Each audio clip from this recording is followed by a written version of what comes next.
Cara, eu acho que eu não culpo o público de duvidar de mim, tá? Porque em 2018 era a mesma situação. Também as pessoas não acreditavam. Mas por muitas vezes eu também não acreditei, mas eu não deixei de fazer aquilo que eu precisava fazer. Mas assim, eu não culpo o público de duvidar, porque, cara, o público é como se fosse uma torcida de futebol, né? Teu time vem de 5 derrotas seguidas e vai jogar contra o Flamengo. A chance dele perder é muito grande, cara. Se ele perder os 5 jogos seguidos. É mais ou menos isso. O cara vem de várias cirurgias, 3 anos sem competir, a chance de ele voltar e de obter sucesso é muito difícil. Mas o que me surpreende, cara, não é a desconfiança do público, é a própria desconfiança, e eu diria até um pouco mais, falta de respeito e consideração por parte de atletas.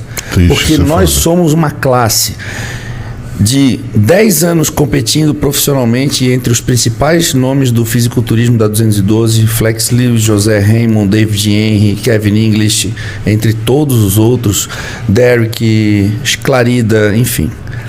Nenhuma vez na minha carreira, ao longo dos 10 anos, eu precisei me retratar, eu precisei responder alguém, porque a gente sempre falou por si. Eu falo por mim, cada um fala por si, a gente traz o que há de melhor para cima do palco. Eu acho que essa é a maior prova de respeito que um atleta pode ter pelo seu oponente, é levar o que ele tem de melhor para cima do palco, sabe?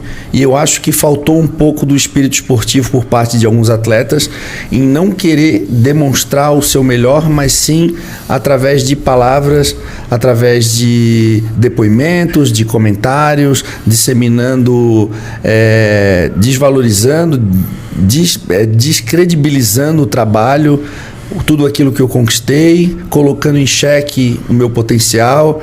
Eu acho que nós somos uma classe. Eu achei uma coisa muito bonita que aconteceu no momento da premiação.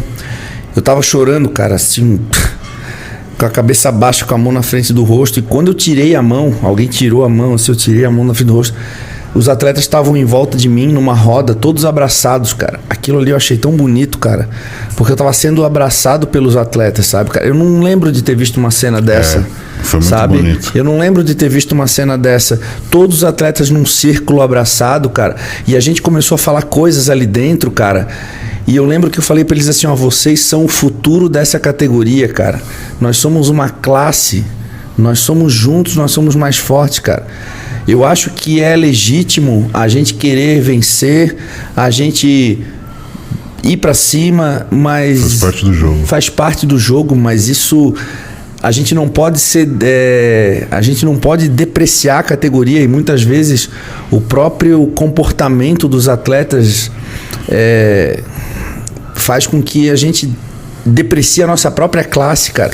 Quando eu vejo o Jorlan falando, eu fico emocionado, cara, porque, porra, eu sinto, o Jorlan se sente representado por mim, porque ele vê a gente como uma classe. Quando ele vê o que eu tô fazendo em cima do palco, ele se sente representado, e aquilo ali fortalece ele. O resultado daquilo, que ele vai se tornar um atleta melhor, uma pessoa melhor, e aquilo ali vai levar ele para cima e vai levar os atletas para cima. Eu acho que a gente tem que pensar um pouco mais, porque o fitness no Brasil, o bodybuilding no Brasil com a vinda da Muscle Contest foi algo que foi muito rápido, cara, muito rápido. Acho que a velocidade do crescimento do esporte foi tão rápido que os atletas não conseguiram acompanhar na mentalidade. O esporte evoluiu mais rápido que os próprios atletas. Em 2 anos ele evoluiu, que não evoluiu em 10. Então, sim, o esporte evoluiu mais rápido que os próprios atletas. Então, o que acontece? Os atletas ainda estão aprendendo a lidar com todo esse hype, sim, com toda essa questão de um contra o outro. Mercadológica, sabe? Né? Exato, porque até então o Júlio competia de um lado do mundo, o Exato. William do outro, o Boff do outro, o Brandão do outro. Agora não, cara, estão competindo dentro do próprio país com a mesma torcida, dividindo opiniões. Só que tudo bem dividir opiniões, dividir o palco. Agora, o que não dá é para dividir a classe, entendeu? Sim, eu acho que isso exato. é algo que é inegociável, é intocável, é a nossa classe. E até onde você acha que vai o espírito de competitividade, por exemplo, o atleta se pronunciar de repente, em relação a você, outro atleta, porque ele está acreditando no potencial dele e está sendo um espírito competitivo, e até onde você acha que vai, por exemplo, a falta de respeito com o oponente, ao ponto de você olhar aquela postagem, aquela comunicação e falar assim, cara, isso aqui está desmerecendo a minha história, ele não está respeitando a minha história. Eu acho que quando o atleta tenta falar pelo outro, eu acho que ele está invadindo um espaço que não é dele. Eu acho que ele tem a legitimidade de poder falar por ele, aquilo que ele faz, aquilo que ele tem o controle sobre aquilo. As coisas que ele não pode controlar, eu acho que não diz respeito a ele falar.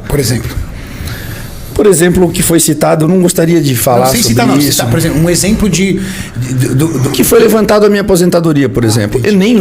Nunca eu falei, por exemplo, da minha boca que eu ia me aposentar. Se eu tivesse falado, eu acho que ninguém pode falar isso por mim. São coisas que eu tenho o direito de falar. As pessoas não podem falar por mim, né? Então eu fico entre a cruz e a espada, porque, por exemplo, eu venci e convenci. Mas se eu tivesse não vencido a competição do final de semana, não teria pagado o que eu construí, mas talvez teria plantado na cabeça das pessoas que seria realmente o meu fim. E eu acho que quem decreta o meu fim, ninguém tem direito de decretar o fim de ninguém. Acho que quem é dono da minha vida, dono das minhas atitudes, sou eu. Então acho que os atletas eles têm que ter um pouco mais de calma nesse sentido. Cautela, assim. né? Cautela.